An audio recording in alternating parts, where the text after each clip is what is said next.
साथियों, यदि आप हिंदी माध्यम से प्रतियोगी परीक्षाओं की तैयारी कर रहे हैं, तो घटना चक्र से भली-भांति परिचित होंगे। और यदि आप सामान्य भूगोल का रिवीजन या प्रैक्टिस करना चाहते हैं, तो इनका तीसरा खंड आपके लिए काफ़ी उपयोगी हो सकता है। नमस्कार साथियों, स्वागत है आपका इस वीडियो में। विश्व का भूगोल के अंतर्गत हम लोग अब तक 27 अध्याय पूर्ण कर चुके हैं।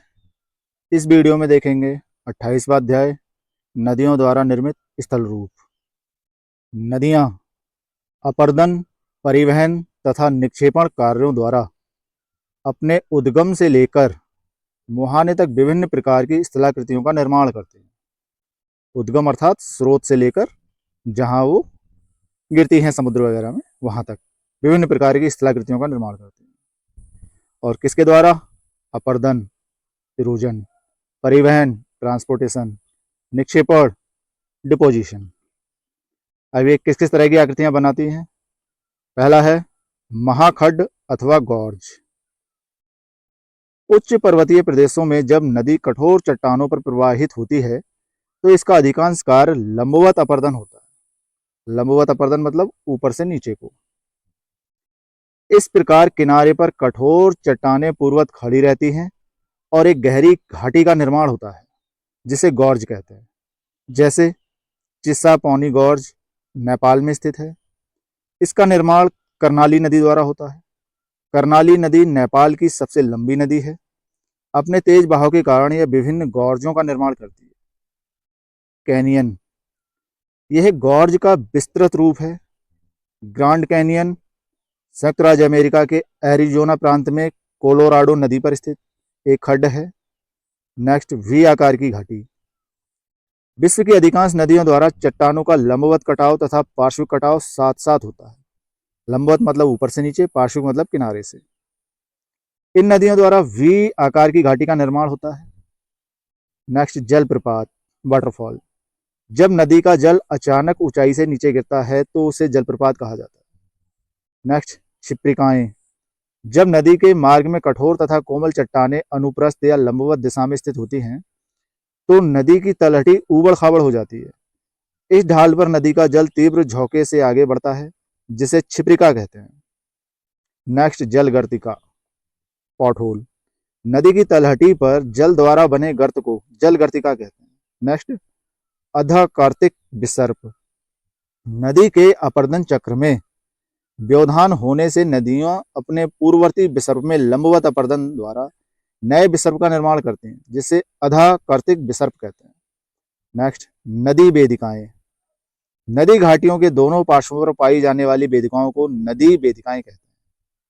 सागर तल में परिवर्तन के कारण नदी में नवोन्मेष के कारण नदी निम्नवर्ती कटाव करती है, जिससे सीढ़ीनुमा संरचना बनती है, जिसे नदी वेदिका कहते हैं। अब सागर तल में जो परिवर्तन है वो क्या है? आधार तल में ऋणात्मक परिवर्तन। नेक्स्ट, जलोढ़ शंकु। नदियों द्वारा निक्षेपित नदी भार गिरिपात से बाहर की ओर शंकु के रूप में फैल जाते हैं, जिसे हम जलोढ़ शंकु कहते हैं। नेक्स्ट है गोखुर झील। मैदानी भागों में नदियों के घुमाव एस आकार के होते हैं। अंत में यह घुमाव इतना अधिक हो जाता है कि यह मुख्य नदी से अलग हो जाता है। इस अलग हुए भाग को गोखुर झील कहते हैं। गोखुर झील मतलब गाय के खुर जैसी आकृति बनती है, इसलिए। नेक्स्ट, प्राकृतिक तटबंध। नदियों के प्रौढ़ावस्था में निक्षेपण द्वारा किनारों पर एक प्रकार के बांध से बन जाते हैं, जिन्हें हम प्राकृतिक तटबंध कहते हैं। नेक्स्ट है डेल्टा। ये बहुत इंपॉर्टेंट आकृति है। जब नदियां किसी समुद्र या झील में गिरने लगती हैं, तो अपने अवसाद के निक्षेपण द्वारा सामान्यतः ग्रीक अक्षर डेल्टा, त्रिभुज जैसी आकृति जैसी स्थलाकृति का निर्माण करती हैं, जिसे डेल्टा कहा जाता है। अब ये देखने में त्रिभुजाकार आकृति है, इसको डेल्टा बोलते हैं। सर्वप्रथम डेल्टा शब्द का प्रयोग नील नदी के मुहाने पर हुए निक्षेपात्मक स्थल रूप के लिए हेरोडोटस द्वारा किया गया था। डेल्टा निर्माण की कुछ प्रमुख आवश्यक दशाएं होती हैं, जो इस प्रकार हैं। अत्यधिक नदी भार, नदी में अवसाद की पर्याप्त मात्रा, यानी नदी में जो अवसाद है वो पर्याप्त मात्रा में होने चाहिए। कम होंगे तो डेल्टा नहीं बनेगा। नदी का आकार एवं आयतन अधिक हो, यानी नदी बड़ी होनी चाहिए। नदी का ढाल एवं वेग मंद हो, अर्थात नदी में ढाल और जल का बहाव जो है वो धीमा होना चाहिए। सुस्थिर सागर तट, सागर तट थोड़ा स्थिर होना चाहिए। सागरीय लहरें एवं ज्वारीय तरंगे कम प्रभावशाली। मुहाने पर जो सागरीय लहरें हैं और ज्वारीय तरंगे हैं, उनका प्रभाव कम होना चाहिए। सागर का चौड़ा तथा मंद ढाल। गंगा डेल्टा विश्व का बृहत्तम डेल्टा है। इसको गंगा ब्रह्मपुत्र का डेल्टा भी कहते हैं। ये बांग्लादेश एवं भारत के पश्चिम बंगाल राज्य में बंगाल की खाड़ी में स्थित है। इसे गंगा ब्रह्मपुत्र मेघना डेल्टा या सुंदरवन डेल्टा के नाम से भी जाना जाता है। तो आप सुंदरवन डेल्टा भी याद रखिएगा। और यहाँ गंगा ब्रह्मपुत्र मेघना तीनों नदियां मिलती हैं। मिलती क्या है? भारत से जाती है गंगा, बांग्लादेश में जाकर उसका नाम है जमुना, असम साइड से आती है ब्रह्मपुत्र, और ब्रह्मपुत्र गंगा के मिलन के बाद में बांग्लादेश में तो इसको जमुना बोलेंगे। अब जमुना में मेघना मिलती है, मेघना मिलने के बाद मेघना के नाम से ही संयुक्त धारा समुद्र में जाती है। तो जहां पर यह सुंदरवन का डेल्टा बनता है वहां इसका नाम मेघना है। तो कभी कभी ये प्रश्न भी आ जाता है कि गंगा समुद्र में गिरने से पहले किस नाम से जानी जाती है? तो मेघना के नाम से जानी जाती है। तो सामान्यतः इसे गंगा ब्रह्मपुत्र डेल्टा कहते हैं, सुंदरवन डेल्टा कहते हैं, और इसे गंगा ब्रह्मपुत्र मेघना डेल्टा भी कहते हैं।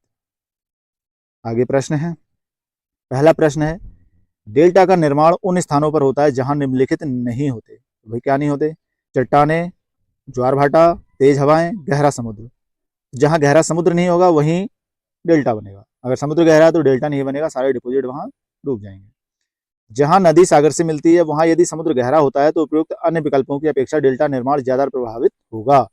यद्यपि डेल्टा निर्माण के लिए कई दशाएं एक साथ कार्य करती है, अतः उपयुक्त में से सही उत्तर विकल्प डी है। प्रश्न 2, विश्व का बृहत्तम delta. Ganga Brahmaputra, option A. Ganga delta विश्व का बृहत्तम डेल्टा, यह बांग्लादेश एवं भारत के पश्चिम बंगाल राज्य में बंगाल की खाड़ी में स्थित है। इसे गंगा ब्रह्मपुत्र मेघना डेल्टा या सुंदरवन डेल्टा के नाम से जाना जाता है। इसका निर्माण गंगा और ब्रह्मपुत्र नदियों के द्वारा होता है। प्रश्न 3, निम्नलिखित नदियों में किसके मुहाने पर पक्षी के पंजे की आकृति वाला डेल्टा बनता है? यह बनता है मिसिसिपी के किनारे, ऑप्शन डी। मिसिसिपी नदी मैक्सिको की खाड़ी में पक्षी के पंजे की आकृति वाला डेल्टा बनाती है, जबकि नील नदी चापाकार डेल्टा बनाती है। तो ये ध्यान रखना। प्रश्न 4, ग्रैंड कैनियन है, ये तो यूएसए में है, और क्या है? एक खड्ड है, गॉर्ज। ग्रैंड कैनियन संयुक्त राज्य अमेरिका के एरिजोना प्रांत में कोलोराडो नदी पर स्थित एक खड्ड है। ये कोलोराडो नदी पर है, ये भी याद रखिएगा।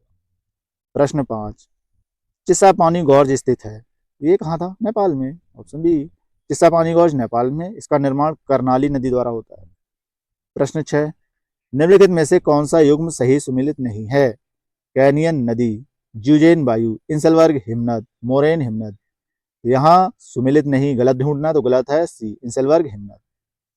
डिटेल देख लेते हैं। कैनियन का निर्माण नदियों द्वारा होता है।